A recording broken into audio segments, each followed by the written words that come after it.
Wah, jumpa lagi di Kenal Terlibat Jadi Berkat bersama dengan tim karya HPS. Yeay. Nah, sebelumnya saya mau pantun dulu ya. Seperti biasa. Sore-sore ngidam cireng. Cakep. Nah, kurang nih. Sore-sore ngidam cireng. Cakep. Tambah kopi enaknya pakai es ya. Sobat PSE, yuk ngumpul bareng. Ini dia tim karya HPS. Oke. Nah, sekarang saya sudah bersama dengan narasumber. Kemarin saya bajunya beda, hari ini bajunya sama ya. Iya, ada janjian nih. Boleh nih Pak, kita kenalan dulu. Nama lengkapnya siapa? Nama panggung siapa? Kapan bergabung dan sebagai apa? Oke. Perkenalkan, nama saya Hendrikus Aritomo. Saya dari Paroki Duren Sawit. Saat ini saya di Komisi PSE di tim karya HPS. Kapan bergabung nih Pak? Saya bergabung sekitar tahun 2000-an di Komisi PSE. Oke. Nah, hari ini kita akan bincang-bincang ya, lebih kenal lebih dalam tentang tim karya HPS. Nah, boleh dikasih tahu dulu HPS ini kepanjangannya apa sih? Ya, sebelum kita ngomong lebih lanjut, kita harus tahu HPS itu apa Iya, ya. betul. HPS itu Hari Pangan Sedunia. Hari Pangan Iya, Sedunia. jadi Gereja Katolik kepingin menghargai pangan, sehingga Gereja Katolik menjadikan peringatan Hari Pangan itu sebagai peringatan rutin yang umat diharapkan selalu memperingatinya. Kapan sih Pak itu Hari Pangan Sedunia? Sebetulnya itu peringatan dari itu tanggal 16 Oktober. 16 Oktober. Setiap tanggal 16 Oktober dari FAO menentukan itu. Tapi sebelumnya kita biasanya mempersiapkan tema-tema. Nah, kita melihat tema dari FAO itu apa, kemudian tema dari konferensi wali gereja itu apa. Kemudian kita mencoba mencarikan itu dalam konteks Keuskupan Agung Jakarta. Modelnya seperti itu sih Mbak. Iya, oke. Kalau gitu kira-kira tujuan kita tim karya HPS ini dibentuk, kemudian dijalankan gerakannya hingga saat ini, itu apa Pak? Jadi gini, karena pangan sebagai sebuah kebutuhan hidup manusia elementer, yaitu hal yang primer, maka Gereja Katolik itu melihat bahwa gereja itu harus memperingatinya secara rutin. Karena itu hal yang sederhana, tetapi kalau tidak diulang-ulang, itu akan menjadikan manusia lupa terkait mengenai masalah penghargaan terhadap pangan. Nah, hal itu juga bisa dilihat bahwa di kota-kota besar, isu pangan itu masih menjadi isu yang cukup signifikan. Di satu sisi, orang membuang makanan, tapi di satu sisi lain, orang kekurangan makanan. Nah, sehingga bagaimana kita sebagai umat Katolik betul-betul bisa menghargai pangan, dan dalam hidup sehari-hari diterapkan, bukan hanya pada saat peringatan HPS saja. Sebetulnya tujuan tim karya itu lebih ke situ sih. Selain kita merayakan, tetapi kita juga membuat lebih dalam terkait tanggung jawab kita terhadap pangan dalam konteks hidup kita sehari-hari, baik secara perorangan, keluarga, komunitas maupun secara keseluruhan satu umat gereja ya. Oke, jadi kehadiran tim karya di HPS ini membantu, harapannya juga membantu umat gitu untuk ya menjaga nggak cuma satu kali ya, tapi terus membantu gitu untuk mengingat itu lagi tadi gitu bahwa banyak yang satu sisi ada yang berkelebihan gitu ya, makanannya sisa mungkin ya, tapi satu sisi ada juga mereka yang berkekurangan. Dan itu mungkin mau saya tambahkan, itu tidak bisa kalau dalam bahasa Jawa ujuk-ujuk di posisi orang dewasa seperti itu, tetapi seharusnya mulai dari kecil, dari anak-anak. Jadi bagaimana anak-anak dari TK, SD dilatih oleh orang tuanya untuk tidak membuang makanan dalam sehari-hari. Dalam sehari-hari itu kan kadangkala atas nama ketidaksukaan, atas nama rasa tidak enak, kemudian akhirnya dilakukan proses pemotongan, udah dibuang. Nah, salah satu cara yang bisa dilakukan itu dari kecil dibiasakan untuk membawa kotak makan atau apa, sehingga pada saat itu berlebih bisa dipotong terus dimakan lagi di rumah, atau diberikan kepada orang tuanya atau apa. Tapi yang jelas tanggung jawab terhadap itu harus mulai ditekankan sejak anak-anak. Iya betul, karena ini hal yang sebenarnya sangat dekat, paling dekat gitu ya. Dekat, dan itu kadang-kala saking dekatnya kita nggak merasa bahwa di dalam situ sebetulnya ada iman Katolik. Kita sampai nggak merasa itu karena saking biasanya, saking dekat. Betul ya. Jadi ya hal yang dekat tapi justru jadi lupa gitu ya, bahwa ada sesuatu yang sebenarnya ya kita juga bisa baca dan kita bisa menghidupi itu gitu di dalam pangan sendiri gitu ya. Oke, nah Pak boleh diceritain kira-kira apa dan bagaimana sih aktivitas-aktivitas dari tim karya HPS ini? Tim karya HPS itu dalam setiap tahun kita mempersiapkan peringatan HPS. Nah, dalam proses peringatan HPS itu kita menentukan sebuah tema yang seperti tadi saya sampaikan berdasarkan informasi yang kita dapat, kita menentukan sebuah tema. Nah, kemudian dengan tema tersebut selain hal yang bersifat kualitatif itu, kita masuk hal yang konkret. Apa gerakannya? Nah, gerakannya itu diharapkan setiap paroki itu ada entah dalam bentuk kepanitiaan atau entah dalam bentuk subseksi, terserah dalam setiap paroki, tapi diharapkan mereka bisa melakukan itu. Nah, untuk sedikit gambaran aja, pada periode tahun 2022 kemarin itu kan kita gerakannya terkait peduli pangan. Nah, itu kan diharapkan ada perubahan mindset daripada dari umat terkait mengenai tanggung jawab lagi. Tanggung jawab mulai dari awal sampai dengan akhir. Nah, itu yang gerakan-gerakan yang akan kita lakukan. Oke. Jadi di tim karya sendiri itu selain ya menetapkan tema yang sesuai dengan tema yang dibawa gitu kan ya, lalu diberikan ke paroki masing-masing gitu ya untuk melakukan gerakan-gerakannya, aksi-aksinya seperti itu. Dan tapi satu sisi kita tidak membatasi kreativitas, tapi yang jelas tema besarnya kita kasih, kemudian gerakan contoh-contohnya kita kasih. Tetapi kalau mereka punya dinamika sendiri dan ide, monggo aja. Tapi intinya tetap peduli dan tanggung jawab itu. Oke. Nah. Tadi Pak Henry udah cerita bahwa ya itu akan dikembalikan ke paroki untuk kreativitas, ide gitu ya. Nah, sebenarnya gimana sih kalau tim HPS ini dijalankan di paroki gitu? Gimana bisa dijelaskan lebih detail lagi nih Pak? Jadi gini, sebagai contoh konkret yang kemarin masalah tanggung jawab pangan.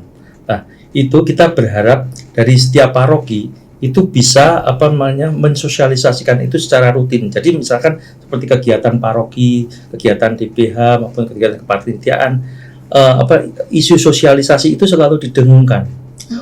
Itu isu sosialisasi tanggung jawab pangan, stop buang makanan berlebih dan sebagainya selalu didengungkan, sehingga diharapkan tidak ada. Itu yang pertama.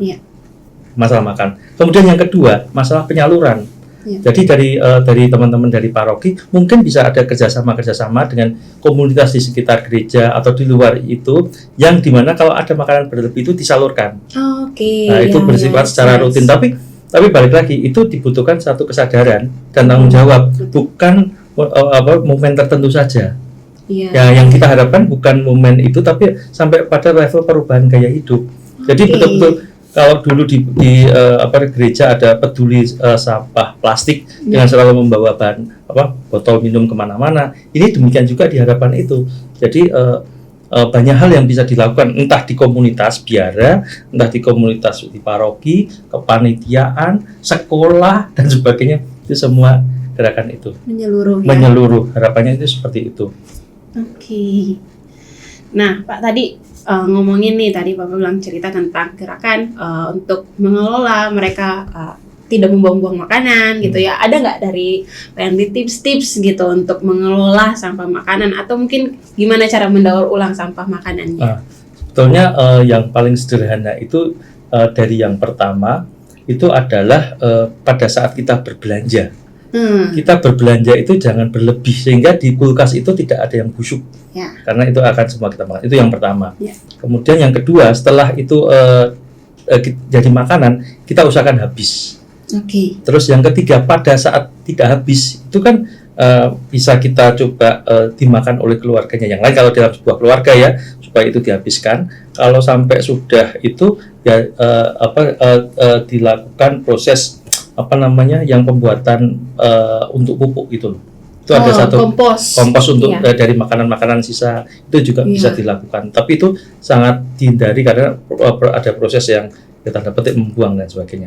Yang sebetulnya yang kita lebih tekankan itu di depannya ya, pada saat aksi mau belanja, memplanning kira-kira ini karena kan minggu. Banyak ibu-ibu dan bukan ada teman-teman yang gitu, ini memang ada diskon, nah, kita 10%, 20%, kita beli banyak. Nah, tapi ya belinya bisa, tetapi pada saat nyimpennya, nah terus ini mau buat apa dan sebagainya, orang sudah kenyang dan seterusnya. Itu lebih ke situ sih. Iya. Untuk masyarakat perkotaan jadi tantangan. Iya, betul. Untuk masyarakat perkotaan jadi tantangan. Sifat konsumtifnya itu ya, apalagi soal makanan yang mungkin ya nggak semungkin ada nih kebiasaan-kebiasaan untuk nyimpan makanan, apalagi kalau udah punya kulkas gitu ya. Makin tidak sadar gitu. Nanti sampai berapa hari kemudian kok sudah berjamur, ya udah dibuang. Dan kesadaran-kesadaran seperti itu. Tapi di satu sisi sebetulnya itu ada nilai-nilai lagi, yaitu kita harus berani berkata cukup. Kalau di Jawa itu ngomong kita berhenti makan sebelum kenyang, makan sebelum lapar. Nah, filosofi itu yang mungkin juga bisa kita coba dalami lah ke umat terkait hal itu. Supaya keberanian berkata cukup itu impact-nya kemana-mana Mbak sebetulnya. Jadi kerakusan, ketamaan, dan kepengen selalu sampai macam-macam hal. Kan akan mendorong, karena itu sudah kecenderungan makin satu aja udah jatuh pasti yang lain ikut ya. Betul, dari hal yang sederhana. Belum lagi kalau masakan di rumah mungkin udah bisa ngatur, tapi kalau udah nggak bisa ngatur nanti harus jajan ke sana kemari gitu, cuma secuil tuh. Itu cewek-cewek kayak gitu Pak. Tapi kan Mbak nggak termasuk karena kan sudah refleksi dulu podcast. Belinya cuman mau lapar mata gitu. Aduh, bertobat. Oke. Baik. Nah, kemudian nih tadi kayak tadi Pak Puri, ini tantangannya juga besar banget, terutama di kota gitu ya, kota Jakarta. Nah, ada nggak sih tantangan lain atau kendala dari tim karya juga HPS ini? Tantangannya itu kita apa yang kita sampaikan adalah apa yang kita lakukan. Itu tantangan yang paling besar, karena dengan adanya kita di tim karya ini itu kita akan dorongan terhadap sesuatu nilai. Dan disitulah kalau kita yakin dengan nilai itu dan kita sudah melakukan, itu kita lebih enak untuk melakukan proses macam-macam hal itu. Dan itu betul-betul satu tantangan. Di satu sisi, antara apa yang kita bicarakan, apa yang kita lakukan, itu kadang-kala itu gampang kita ngomongkan bahwa itu benar. Tapi pada saat kita lakukan, nanti dulu. Itu banyak kejadian yang pernah saya alami dalam konteks HPS ini. Pada saat kita diskusi, kita berbicara, dan sebagainya, semua bilang bahwa hal seperti itu baik. Tapi pada saat setelah itu kejadian, saya amatin, kok masih kayak gini, ternyata pikiran dan akhirnya muncul dan tindakan itu hal yang berbeda. Nggak sinkron ya. Itu tantangan yang paling besar Mbak. Iya. Tantangan yang paling besar itu. Karena yang diperjuangkan tadi itu nilai, udah sebuah value hidup. Value hidup, dan itu melawan zaman. Karena kan kita ngomongkan sekarang itu kan ngomongkan serba materialistis, konsumtif. Terus kita ngomongkan berbicara lebih dan lebih. Padahal di satu sisi yang kita kampanyekan itu cukup dan cukup. Pertentangan nilai itu. Nah, itulah tantangannya, melawan arus. Karena seperti uraian Kompas kemarin di Bantar Gebang masih banyak teman-teman yang makan di sana, makan dari makanan-makanan sisa, mereka menunggu kemudian mereka makan. Nah, itu masih banyak itu teman-teman kita yang masih seperti itu proses hidupnya gitu loh. Dan itu bagi kami itu juga sesuatu yang luar biasa ya, sebagai sesama manusia dan mengalami hal yang sama di depan mata kita, katakanlah sama di Jakarta. Itu menyedihkan hati sih untuk melihat itu ya, betul-betul. Padahal yang balik tadi bahwa apa yang bisa kita lakukan itu hal yang kecil banget sebenarnya. Kecil sekali Mbak. Kecil gitu. Kecil sekali. Dan sehari-hari gitu. Sehari-hari. Gak cuman di rumah sebenarnya ya, pada saat kita berkumpul juga, pada saat bahkan kita ke restoran gitu, kita memesan sesuatu juga yang cukup. Itu betul. Words of the day ya, cukup. Oke. Nah Mbak, boleh deh, ini tadi kita udah cerita banyak juga. Kira-kira ada nggak harapan dari Bapak gitu untuk melihat perkembangan, melihat zaman yang sekarang tadi udah Bapak ceritain bahwa materialistis, ada yang konsumtif gitu. Apa harapannya untuk tim karya dan juga untuk umat juga? dari HPS? Dari sisi pandang kita ya, Iya. harapannya itu ada suatu gaya hidup baru Oke. dari umat terkait mengenai penghargaan pangan itu, Iya. dan diejawantahkan dalam proses hidup sehari-hari di paroki, di Iya. keluarga maupun di gereja secara umum. Dan itu kan bisa terlihat bagaimana perubahan yang akan terjadi ke depan. Harapannya sih lebih ke situ. Nah, Iya. cuman untuk itunya kita masih berpikir untuk bagaimana mengkuantifikasikan hal itu supaya kita Oke. bisa melihat secara lebih konkret lagi. Iya. Karena kan seperti yang tadi saya sampaikan itu masih kualitatif. Tapi bagaimana mengkuantitatifkan, nah itu kita lagi mencoba memikirkan itu. Apa yang dikuantitatifkan maksudnya? Masalah perubahan nilai. Oke. Karena Data statistiknya. data statistiknya, karena Iya. kita harapkan itu bentuk penyadaran ya. Kalau bentuk penyadaran kan harapan sadar itu kan yang kualitatif. Iya. Tapi bagaimana sadar itu terelaborasi dalam bentuk angka Ya. sehingga kita bisa melihat bahwa oh ya, proses yang sudah kita jalankan selama ini benar. Mm-mm. Nah, itu yang konteksnya itu selama ini benar on track. Kalau belum benar, apa yang perlu kita tambahkan lagi supaya itu balik lagi ke proses itu. Jadi proses kesadaran itu ada itulah yang bisa kita lihat. Terlihat pertumbuhan, terlihat impact-nya, Iya. gitu. Iya, karena di banyak negara hal seperti ini jadi perjuangan satu bangsa. Iya, betul. Dari perjuangan satu bangsa, mereka punya food bank, mereka punya kebijakan-kebijakan yang mendukung hal seperti itu. Dan mereka sudah berlangsung puluhan tahun. Oke. Ya, itu jadi satu tantangan bersama. Apabila kita dari Gereja Katolik berani untuk mencoba itu secara terstruktur, secara lebih masif, secara lebih atur, saya pikir itu sudah sumbangan untuk perubahan gaya hidup. Iya. Tidak muluk-muluk, Pak. Gaya hidupnya berubah. Itu aja. Gaya hidupnya berubah. Iya. Oke. Nah, Pak, saya penasaran, ada nggak boleh diceritain mungkin salah satu impact yang sudah pernah dilakukan oleh tim Karya HPS gitu? Mungkin ada cerita salah satu gerakan mungkin yang pernah dilakukan gitu untuk di keuskupan gitu, let's say. Oh, salah satunya itu kita pada saat meeting apa itu ada teman itu yang memang itunya nggak terlalu banyak bisa makan. Okay. Kemudian dikasih nasi yang cukuplah standar untuk umum. Itu dia kemana-mana sekarang sudah mulai bawa itu tempat bekal makanan tapi yang kosong.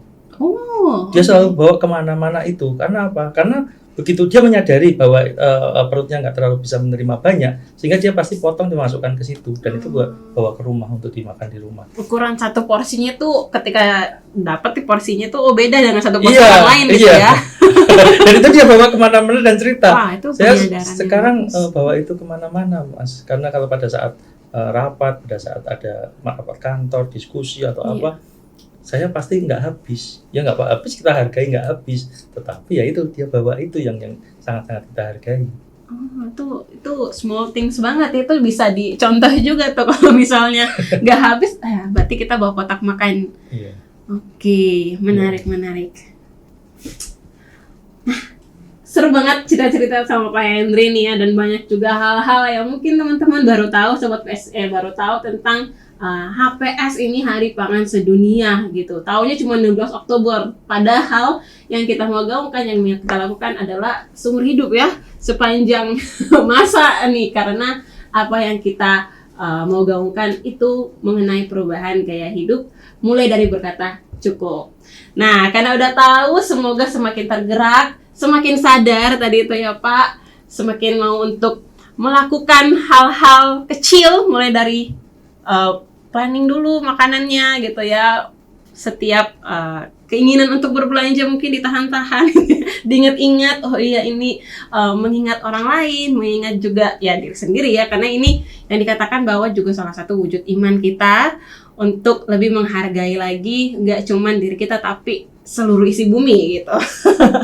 Terima kasih banyak Pak Henry untuk cerita-ceritanya ya, untuk perkenalannya juga tentang HPS ini. Semoga semakin banyak bisa memberi diri dalam karya-karya sosial gereja ya. Mudah caranya, besar dampaknya. Semoga kita semua mendengarkan kali ini semakin terlibat dan jadi berkat bersama gerakan HPS. See you. God bless you. Terima kasih.